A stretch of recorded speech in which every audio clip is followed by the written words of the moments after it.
Good afternoon, my name is Jacob Mychuk, and I am here on behalf of Team Manage This. I apologize that I am not in class. I'm actually in East Texas for field biology, but I will be presenting to you in the form of this video lecture to teach you a little bit about overcoming resistance to change. First, why do employees resist change? And second, what are some methods that you can use to overcome those resistance to change? So without any further ado, let's just dive right on into it. First, you need to know that there are 13 different categories that the book uses to describe the ways in which employees resist change. These begin on page 423, and it begins with surprise. Surprise you would like to use in the aspect of you spring information on your employees without any pre-notice, without giving them any sort of knowledge beforehand. And whenever you dump information on your employees, such as we're changing the whole direction of this company to a completely different direction, and we need you on board with that. That's very much a big surprise that's going to ask a lot of your employees. So definitely be cognizant of that whenever you're asking your employees to help you facilitate these change. Next, the book likes to talk about inertia. Inertia I would describe as walking, not wanting to rock the boat, or keeping the status quo. Essentially, it is setting a goal for the employees, and the employees reach that goal and figure out the most effective way for them to continue to reach that goal continuously.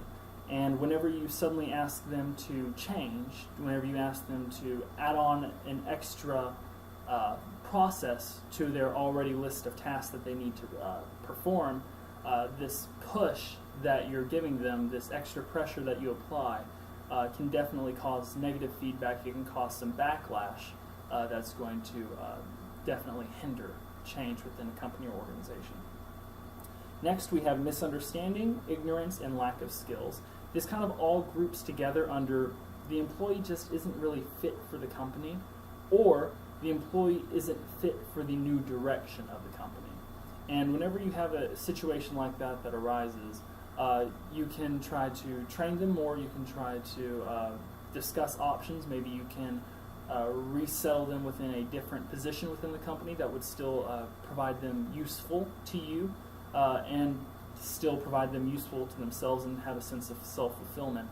But in worst case scenarios, you will find that sometimes people just aren't cut out for the job, and it's up to you as a manager to let them go and to go and seek out the people that are qualified for the job. Next, we have emotional side effects. I'm not going to touch too much on this, but for you as a manager, you need to be aware of your actions.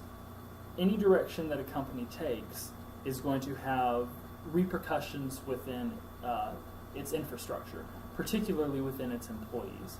So you need to be cognizant of if you take a new direction, if you ask something new of your employees, if the new status quo changes, what are going to be the emotional side effects? Are your employees going to be mad? Are they going to be sad? Are they going to be happy? These are things that you need to be aware of and that you need to play into consideration whenever you are going about implementing change. Moving right along, we have lack of trust. Whenever you as an employer do not trust your employees to accomplish their tasks, or whenever an employee does not trust you as a manager to figure out the best direction for the company for the most successful future, then it's very difficult for you to work together to try to establish a common goal. Really, before taking on any sort of change within management, it's definitely recommended to go ahead and take inventory of who do you trust within the organization, who do you feel trusts you, and then who do you feel that you need to work on building trust with, because you're going to find that the people that you need to build trust with are going to be the ones that are going to be hindering your change the most. So definitely be aware of that. Moving along, we have fear of failure. Fear of failure is a term that I first heard in my introduction to business class with Professor Aronica. Essentially, it is whenever your employees are afraid to take that first step in a direction they've never gone before. If you're asking your employees to take on a new task, it's acceptable to, I guess acceptable wouldn't be really the best term to use, but it's understandable to know their hesitation, to know their concern. Whenever you try something new for the first time, you're not just going to try to run into it 100 miles an hour because you might hurt yourself. Same way with business. You want to try to ease yourself into the new way in which things are done. So whenever you implement change, be cognizant, be aware that your employees may be scared of trying new things. And for that, the best thing you can do is to really hold their hand for the first little bit and then let them go. Let them try to take it on their own. And usually just you being able to give them the training wheels for the first little bit and then let them go is usually going to solve your problems.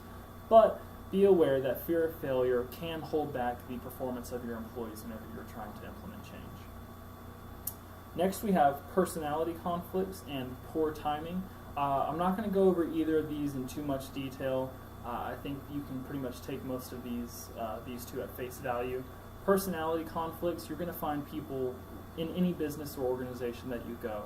Some personalities aren't going to be able to get along with others. And it's up to you as a manager to be able to manage people in such a way as to minimize outbreaks of dissatisfaction and to be able to manage your employees effectively so that they can work together and they can feel safe and productive working together. So personality conflicts, if people don't necessarily agree on the direction that a company is going, for employees that don't agree, it's even harder for a manager to try to jump in and try to settle disputes because it feels as if one side is pitted against another. Poor timing, not going to go into too much detail on that. For you as a manager, there isn't going to be much you can do to avoid poor timing. You can look on the calendar to see what upcoming events impact your directions and goals, but for the most part, this type of scenario is going to most negatively impact you whenever, say, you try to have a big meeting whenever you know that 4 of your employees are going to be on vacation. That's poor timing on your part, and it's also hindering the performance of the company because that meeting isn't going to be getting anything done because employees aren't there to take part in the meeting. So, as a manager, be aware of the timing so that poor timing doesn't negatively impact change within your company. Lack of tact. I think lack of tact might be my personal favorite in this whole list, so much that I can just read it straight from the book. As we all know, it is not necessarily what is said that shapes our attitude toward people and events, it is how it is said. And with that, I couldn't agree more. Next, we have threat to job status and security. If you implement new protocols, new ways in doing things, it's going to change the balance for your employees of what they're expected to do and what they expect to receive as a result.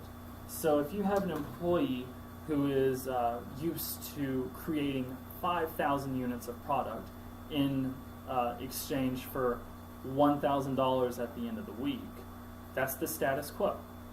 But if you suddenly say, hire more people into the company, and this worker is no longer required to create 5,000 units of product, they're suddenly only required to create 3,000 units of product. Okay, that's fantastic. That worker gets more time off. But at the same time, their pay is staying the same. For the employee, job security suddenly becomes an issue because, okay, sweet, we have more people here working and helping me out, but at the same time, that means that I am replaceable. If I don't perform up and above what these other people are that have been brought in, then I could be replaced by them, and then I'm out of a job.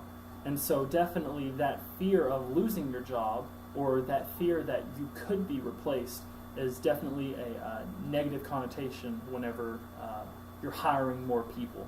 Typically, you wouldn't think that hiring more people would make people think that they're about to lose their job. Usually you'd think that more people means growth, which means better business. And for the most part, you'd be right. but for employees who might not be thinking about things from a management perspective, a bunch of new faces might be kind of daunting. So definitely be aware of that. Okay, the book goes on to add breakup of work group. This is not a definition that I would agree with. Instead of breakup of a work group, I would more associate this with peer pressure. It's going to be difficult to implement change whenever you have people working together fighting each other. Whenever you have a group of people within the organization that are committed to the change, that are committed to creating these results, that are committed to satisfying you as a manager, and then you have a small group of people that would rather do things the old way, you're going to find that the old people set in their way that don't want to change and go with the new flow, they're going to become alienated by the rest of the company. You're going to find that employees will start to form their own cliques, and they will start to push the people that aren't falling in line. They'll start to push them out into almost becoming outcasts. And I've seen personally in my own work endeavors where people have been terminated just because being pushed out and being alienated just kind of starts this little downhill spiral that causes them to lose motivation, causes them to lose focus, and eventually causes them to lose their job. Next, we have passive-aggressive organizational culture. Best way that I can describe this is that communication is breaking down. Whenever you have people who are making snide remarks, who aren't able to effectively communicate and let each other know of their concerns, of what they approve of, what they disapprove of, if you aren't able to communicate just down to the very basics, then you aren't going to be able to effectively implement change. Now, if you have someone who's being passive-aggressive and therefore undermining you as a manager, you could expect even much more of a hindrance to you trying to implement change, because that negativity is going to be felt by other employees, and it's going to make you seem and be interpreted as a much less effective leader. And lastly, we have competing commitments. You could label this as conflict of interest. The best example I could give of this is that I work for Domino's, which I hope you're enjoying, by the way. I work for Domino's, so I'm not going to go and invest thousands of dollars in Pizza Hut stock because they're my competitor. I'd be much better off investing in the company that I work for than investing in a company that takes away from my business. So that would be one example. Another example would be if you're a pro-life type individual, I wouldn't expect you to be working for Planned Parenthood.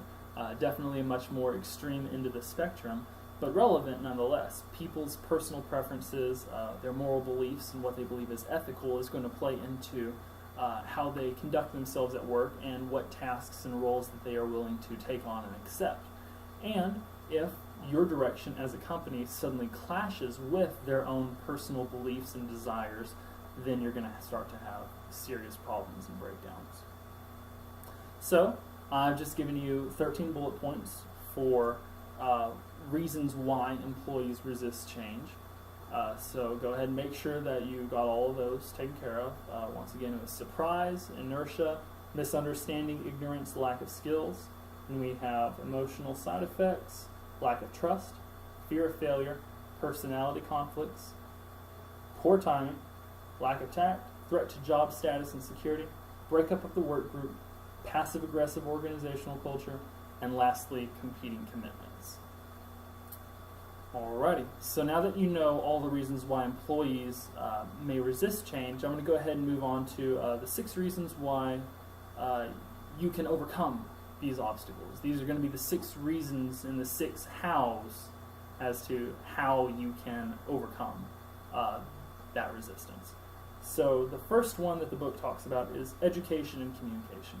So being able to educate your employees as to the direction, what the final end result should look like, is going to definitely help the transitional period.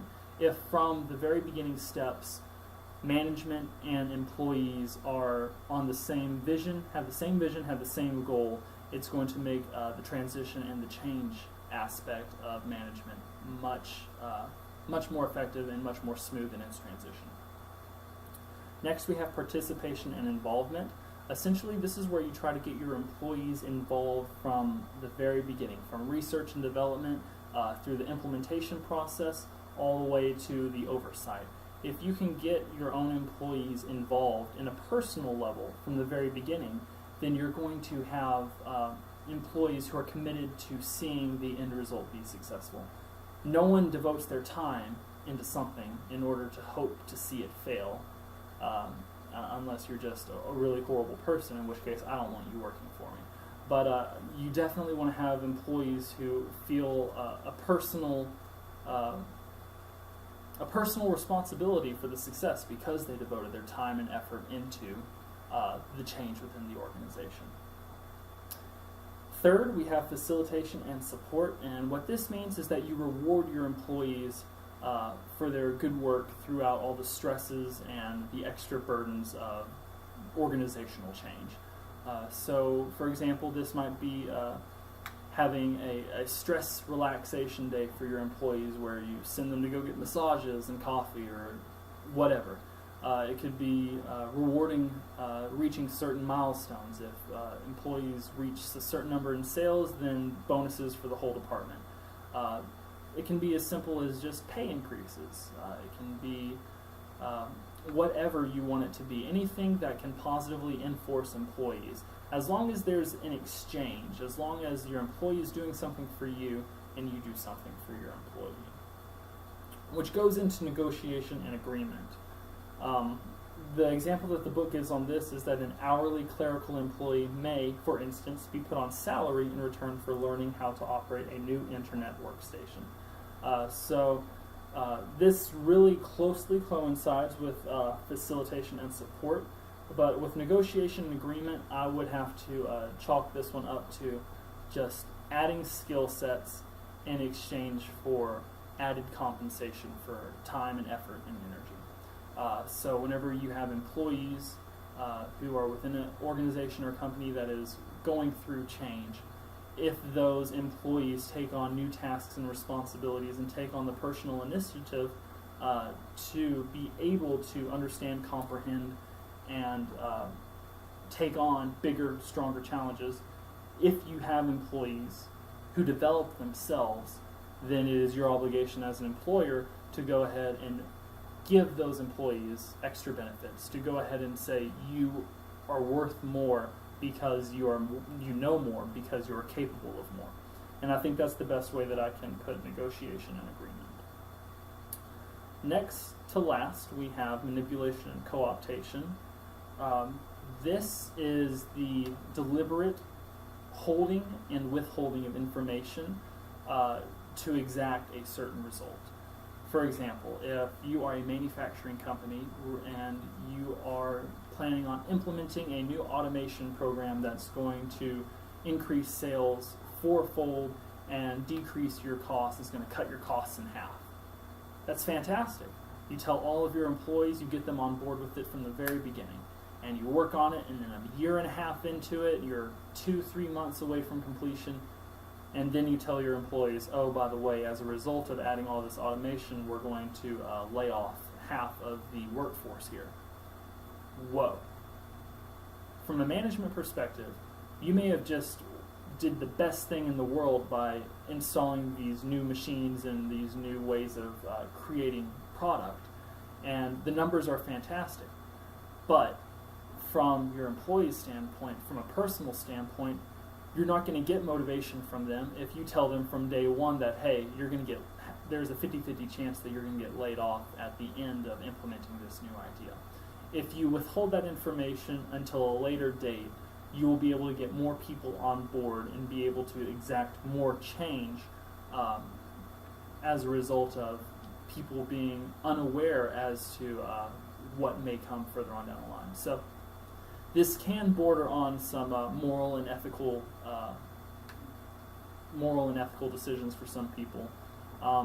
really this is going to be up to you contextually to determine if this is an avenue that you would pursue. And lastly, you have explicit and implicit coercion. I would simply put this as being if an employee is not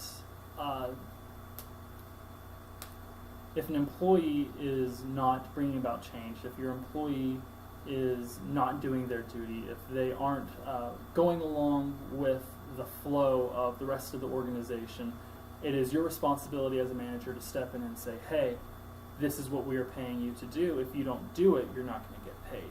Or, hey, you know that promotion that you're really looking into, well, you're not going to get it if we don't start seeing some results. Or it can be something as even as depressing as telling them that, hey, you're not going to get your bonus because the numbers weren't good last quarter. These can be very tough decisions and some tough things for you as a manager to take on and to handle. But sometimes tough love, as you could also go to describe this, can be a very strong motivator in order to cause change to come about.